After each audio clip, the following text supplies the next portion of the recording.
My name is Miss Kelsey, and I'm going to be showing you how to make sweet potato and pineapple dip. To make this sweet potato and pineapple dip, you will need 3 ingredients.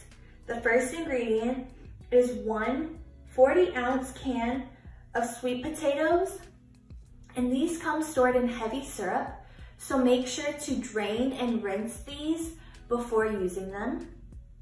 Our second ingredient is 1 20-ounce can of crushed pineapple stored in 100% pineapple juice.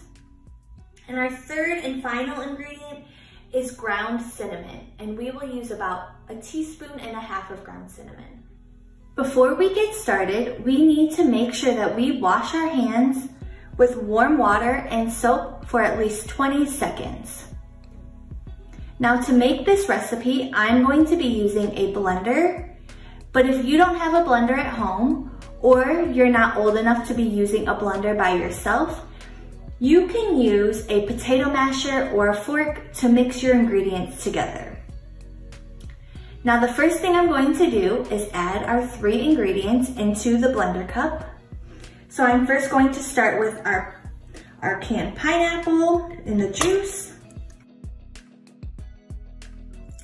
And then I'm going to add our sweet potatoes.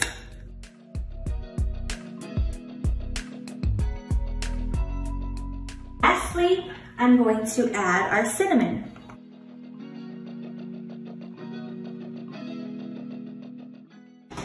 Next, I'm going to put the blender lid on.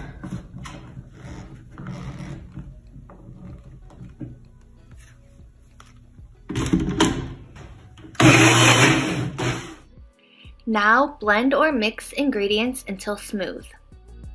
Now that our sweet potato dip is all blended together, I'm going to dump it into a serving dish.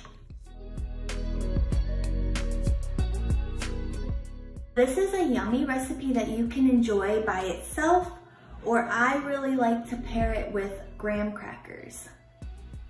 Hope you enjoy this recipe. See you next time.